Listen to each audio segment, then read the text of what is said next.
Hello dear students, good morning to all of you. आज के lecture में हम लोग क्लास 10th का रिफ्लेक्शन ऑफ लाइट चैप्टर शुरू करने जा रहे हैं। तो आज के लेक्चर में हम लोग डिस्कस करेंगे लाइट क्या होता है, ray of light, reflection of light और लॉ ऑफ रिफ्लेक्शन को डिस्कस करेंगे। तो शुरू करते हैं आज का lecture.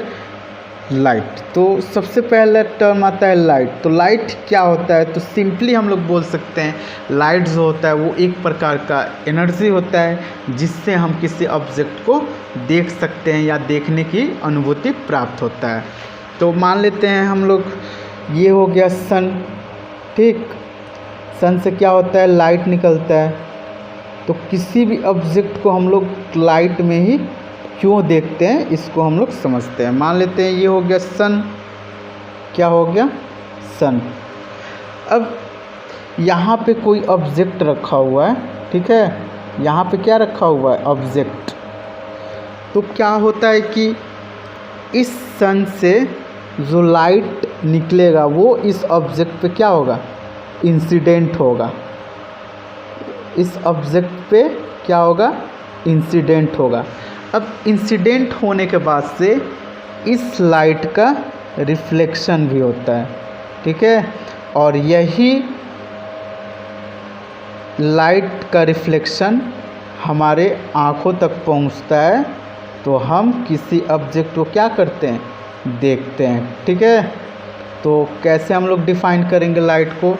Light is an electromagnetic wave या रेडिएशन बोल सकते हैं, that can be detected by the human eye whose wavelength is visual range. यहाँ पे ह्यूमन आई मतलब आँख के द्वारा हम लोग डिटेक्ट करते हैं जिसका वेवलेंथ होता है। तो हम लोग को पता होगा कि इंद्रधनुष के पास अपना 7 रंग होता है, VIB GYOR। तो ये हो गया वायलेट, ये हो गया रेड। अब इसके बीच में हमारे अदर कलर जो होते हैं वो क्या होते हैं, लाई करते हैं। तो जो वायलेट कलर का वेवलेंथ होता है जिसको हम लोग लेमडा से लिखते हैं, तो वायलेट कलर का वेवलेंथ लिख लेते हैं लेमडा V, मतलब वेवलेंथ ऑफ वायलेट कलर जो होता है वो होता है 3.6 × 10⁻⁻7 मीटर। अब बात करते हैं रेड लाइट का वेवलेंथ कितना होगा। तो रेड लाइट का जो वेवलेंथ होता है लेमडा R = 7.6 × 10⁻⁻7 मीटर। इस वेवलेंथ के बीच में जो भी रेडिएशन होगा या लाइट होगा उसको हम लोग अपने आँख से क्या कर सकते हैं, देख सकते हैं। बात करते हैं इस रेंज के पहले, तो इसको हम लोग अपने आँख से नहीं देख सकते हैं और रेड कलर के लाइट के वेवलेंथ के आउटसाइड वाले वेवलेंथ को भी हम अपने आँख से नहीं देख सकते हैं, ठीक है। तो ये रेंज और ये रेंज, इन रेंज के बीच में अगर कोई लाइट होगा जिसको हम लोग अपने आँख से देख सकते हैं। यहाँ पे लाइट जो होता है वो ड्यूअल नेचर कंजिस्ट करता है। लाइट के पास अपना क्या होता है, दोनों नेचर होता है। कभी कभी ये वेव नेचर की तरह बिहेव करता है और पार्टिकल नेचर दोनों की तरह बिहेव करता है। यहाँ पे जो पार्टिकल होता है, पार्टिकल, लाइट के पार्टिकल को हम लोग बोलते हैं, पार्टिकल को हम लोग बोलते हैं फोटॉन्स। क्या बोलते हैं, फोटॉन्स, जो बहुत स्मॉल पार्टिकल होता है। तो किसी भी सोर्स से जो लाइट इमिट होता है, ये लाइट निकलता है, तो उस लाइट में क्या होता है, बहुत सारे फोटॉन्स होते हैं। मान सकते हो एक फोटॉन्स का समंदर ही होता है, ठीक है। तो लाइट के स्मॉलेस्ट पार्टिकल को क्या बोलते हैं, फोटॉन्स बोलते हैं। रे ऑफ लाइट को हम लोग समझते हैं। तो मान लेते हैं ये हमारे पास लेज़र लाइट है, ठीक है, लेज़र लाइट। अब इस लेज़र लाइट से क्या हो रहा है, लाइट निकल रहा है, ठीक है। तो यहाँ पे लाइट निकल रहा है, तो लाइट को मान लेते हैं A से B तक ट्रेवल कर रहा है। तो लाइट को हम लोग कंसीडर कर सकते हैं, लाइट जो होता है वो स्ट्रेट पाथ पे मूव करता है या स्ट्रेट लाइन के अलॉन्ग मूव करता है। अब इन दोनों पॉइंट को हम लोग जिस स्ट्रेट लाइन से मिलाते हैं उसी को बोलते हैं रे ऑफ लाइट। तो रे ऑफ लाइट क्या होता है? Light can be considered to be travel from one point to another point along a straight line joining them, the path is called ray of light। तो इसके path को हम लोग क्या बोलते हैं? Ray of light. तो यहाँ पे देख रहे होगे इस फिगर में, ये जो है वो जंगल है। जंगल में क्या हो रहा है कि सनलाइट, धूप निकला हुआ है, तो इसका जो रे निकल रहा है, मतलब छाया वाला पार्ट को छोड़ के जो रे निकल रहा है, देखो एक स्ट्रेट पाथ पे निकल रहा है ना, तो इसको हम लोग बोल सकते हैं रे ऑफ लाइट। दिख रहा है ना, इसको बोलेंगे रे ऑफ लाइट। या यहाँ भी देख रहे हो निकल रहा है, यहाँ भी निकल रहा है, तो ये क्या हो गए? रे ऑफ लाइट हो गए। ठीक, तो रे ऑफ लाइट 3 टाइप्स के होते हैं: parallel beam, divergence beam and convergence beam. ठीक है, एंड कन्वर्जेंस बीम। तो यहाँ पे हम लोग beam of light, group of light rays given out from a source is called beam of light. ठीक है, रे ऑफ लाइट का ग्रुप को हम लोग सिंपली बोल सकते हैं बीम ऑफ लाइट। जैसे मान लो ये बल्ब हो गया, ठीक है, ये बल्ब हो गया। अब इस बल्ब से रे ऑफ लाइट चारों तरफ क्या होगा? निकलेगा। ठीक है, तो देख रहे हो इस बल्ब से जो लाइट निकल रहा है वो क्या हो रहा है? फैल रहा है। तो फैलना को हम लोग बोलते हैं फिजिक्स में डाइवर्ज हो रहा है। क्या हो रहा है? डाइवर्ज हो रहा है। तो देखो इससे जो लाइन रे ऑफ लाइट वो निकल रहा है वो क्या हो रहा है? डाइवर्ज हो रहा है।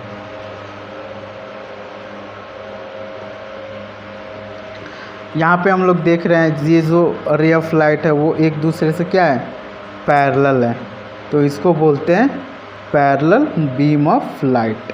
मीन्स एक ही डायरेक्शन में मूव कर रहा है और ये जो रे है वो एक दूसरे क्या है? पैरेलल है। यहाँ पे डाइवर्जेंस, तो यहाँ पे डाइवर्जेंस को मैंने यहाँ पे बताया, एक किसी पॉइंट सोर्स से लाइट क्या होता है? बाहर की तरफ निकलता है, जिसको हम लोग बोलते हैं डाइवर्जेंस बीम ऑफ लाइट। तो देखो यहाँ पे लाइट डाइवर्ज हो रहा है, मीन्स फैल रहा है। अब देखो यहाँ पे क्या हो रहा है कि लाइट किसी पर्टिकुलर पॉइंट पे मिल रहा है। मान लेते हैं पर्टिकुलर पॉइंट वो हो गया P। तो यहाँ देखो ये लाइट इस P पॉइंट पे मिल रहा है, फिर ये भी लाइट मिल रहा है, फिर ये भी लाइट मिल रहा है। तो इसको हम लोग बोलते हैं कन्वर्जेंस ऑफ बीम। मतलब किसी सोर्स से लाइट आ रहा है, किसी पर्टिकुलर पॉइंट पे मिल रहा है, उसको बोलते हैं हम कन्वर्जेंस ऑफ बीम। एंड किसी पॉइंट सोर्स से लाइट फैल रहा है उसको बोलते हैं डाइवर्जेंट ऑफ बीम। और किसी सोर्स से लाइट पैरेलली निकल रहा है उसको बोलते हैं beam of parallel beam of light. हम लोग ने देखा कि लाइट के पास जो होता है वो ड्यूअल नेचर होता है। पहला वेव नेचर और दूसरा पार्टिकल नेचर। पार्टिकल नेचर में लाइट क्या होता है कि लाइट जो होता है वो पार्टिकल की तरह बिहेव करता है। ठीक, तो मैं 2 सरफेस लेता हूँ, ये पहला सरफेस, दूसरा सरफेस। ठीक है, अब मैं क्या करता हूँ कि किसी बॉल को यहाँ पे लेता हूँ। अब ये बल्ब को मैं नीचे की तरफ गिराता हूँ। ठीक है, तो ये नीचे की तरफ मूव करेगा। अब जैसे ही इस सरफेस से टकराएगा तो टकराने के बाद से ये वापस ऊपर की तरफ मूव करने लगेगा। मतलब यहाँ पे सिंपली बोल सकते हो बॉल को हम लोग नीचे गिराए, सरफेस से टकराया और वापस वो रिफ्लेक्ट हो गया। अब दूसरा केस में क्या करते हैं कि किसी बल्ब को किसी एंगल से हम लोग थ्रो करते हैं। मान लेते हैं ये एंगल थीटा हो गया, जो कि हॉरिजॉन्टल से थीटा एंगल बना रहा है, अब ये इस सरफेस से टकराएगा, टकराने के बाद से वापस वो उतने ही एंगल बना करके वो वापस जाएगा। ठीक है, तो यहाँ पे लाइट जो होता है वो पार्टिकल की तरह बिहेव करता है। तो यही कंसेप्ट हम लोग यूज करेंगे रिफ्लेक्शन ऑफ लाइट में। ठीक है, तो रिफ्लेक्शन ऑफ लाइट को कैसे डिफाइन करेंगे? रिफ्लेक्शन ऑफ लाइट, ध्यान देना, when a ray light incident on a plane surface its return to the same medium after touching the boundary is called reflection of light. जब light का ray किसी plane surface से टकराता है तो वो वापस उसी मीडियम में क्या होता है, रिटर्न हो जाता है उस सरफेस को टच करके। इसी फेनोमेना को हम बोलते हैं रिफ्लेक्शन ऑफ लाइट। तो यहाँ पे ये देख रहे हो, ये जो ब्लू कलर का है वो क्या है, मिरर है। क्या है, मिरर है। अब इस मिरर पे लाइट इंसिडेंट हुआ है, ये लाइट इंसिडेंट हुआ है। ठीक है, तो देखो ये मान लेते हैं ये जो परपेंडिकुलर लाइन है जो मिरर पे है उसको हम लोग बोलते हैं नॉर्मल बोलते हैं। ठीक है, क्या बोलते हैं, नॉर्मल बोलते हैं। तो ये नॉर्मल से एंगल बना रहा है, कितना एंगल बना रहा है, थीटा। कितना एंगल बना रहा है, थीटा। तो देखो जैसे ही लाइट इस पी पॉइंट पे टकराएगा मिरर पे, तो ये वापस उसी मीडियम में जितना एंगल से इंसिडेंट हुआ था उतने ही एंगल से वो क्या होगा, रिफ्लेक्ट होगा। ठीक है, तो इसी फेनोमेना को हम लोग बोलते हैं रिफ्लेक्शन ऑफ लाइट। तो यहाँ पे देखो जो रे इंसिडेंट हुआ उसको बोलते हैं इंसिडेंट रे, जो रे रिफ्लेक्टेड हुआ उसको बोलते हैं रिफ्लेक्टेड रे। ठीक है, अब ये जो इमेजिनरी लाइन होता है जो परपेंडिकुलर टू द मिरर होता है उसको हम लोग बोलते हैं नॉर्मल। उसको क्या बोलते हैं, नॉर्मल। यहाँ पे angle I equal to angle R होगा। इसको हम लोग सिंपल डायग्राम से समझते हैं।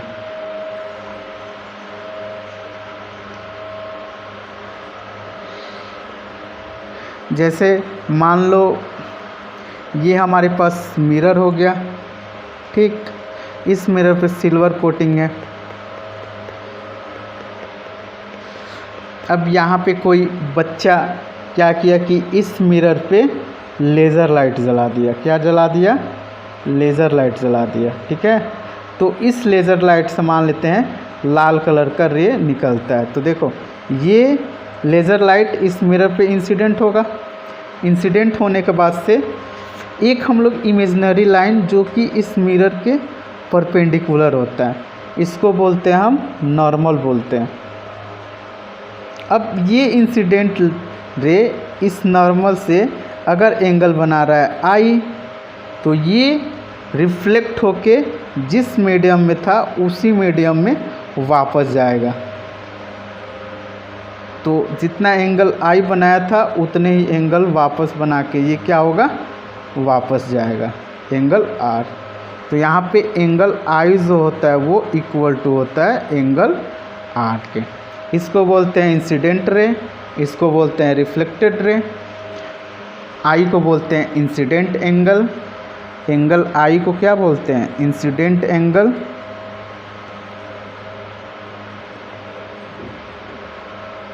और एंगल आर को बोलते हैं reflected angle.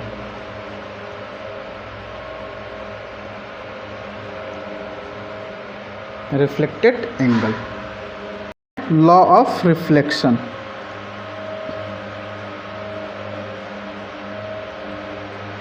Law of reflection जो होता है वो दो टाइप्स का होता है, first law of reflection and second law of reflection. तो फर्स्ट लॉ ऑफ रिफ्लेक्शन क्या कहता है कि angle of incidence is equal to the angle of reflection. जैसे मान लेते हैं ये हमारे पास मिरर है, ठीक है, ये क्या है, मिरर।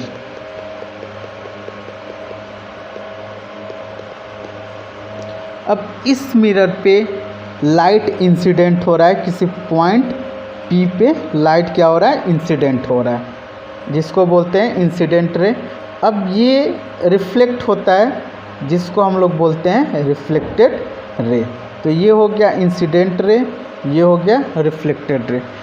अब पॉइंट P से मिरर के परपेंडिकुलर एक स्ट्रेट लाइन होता है जिसको हम लोग बोलते हैं नॉर्मल। तो नॉर्मल और इंसिडेंट रे जो एंगल बनाते हैं उसको बोलते हैं आई एंगल, और रिफ्लेक्टेड रे और नॉर्मल के बीच जो एंगल बनता है उसको बोलते हैं angle are.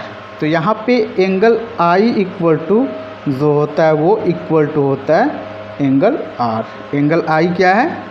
Angle of incident, angle of incident, और एंगल आर क्या है? Angle of reflection. तो यहाँ पे बच्चे समझ में आया, फर्स्ट लॉ क्या कहता है? Angle I equal to angle R. अब बात करते हैं हम सेकेंड लॉ ऑफ रिफ्लेक्शन को। तो यहाँ पे हम लोग एक मिरर को कंसीडर करते हैं, ठीक है, ये हो गया मिरर। अब ध्यान देना, इस मिरर पे मान लेते हैं ये लाइन और रे इंसिडेंट हो रहा है, ये इंसिडेंट रे है, इस पॉइंट P पे इंसिडेंट हो रहा है। कौन से पॉइंट? P पे इंसिडेंट हो रहा है। अब इंसिडेंट होने के बाद से ये क्या होता है? उसी मीडियम में वापस चला जाता है जिसको हम लोग बोलते हैं रिफ्लेक्टेड रे, ठीक है। यहाँ पे क्या होता है बताओ? नॉर्मल होता है, यहाँ पे नॉर्मल होता है। तो यहाँ पे क्या कहता है कि जो इंसिडेंट एंगल, रिफ्लेक्टेड एंगल और नॉर्मल, और जिस पॉइंट P पे रे इंसिडेंट हो रहा है, ये सारे एक ही प्लेन में लाई करते हैं। एक ही प्लेन में क्या करते हैं? लाई करते हैं। तो देखो ये जो नॉर्मल I और R वो होंगे एक ही प्लेन में। तो इसको हम लोग कैसे लिखेंगे? Incident ray, reflected ray, normal and incident ray incident at a point, all lie are in same plane. ये सारे क्या है? एक ही प्लेन में लाई करते हैं।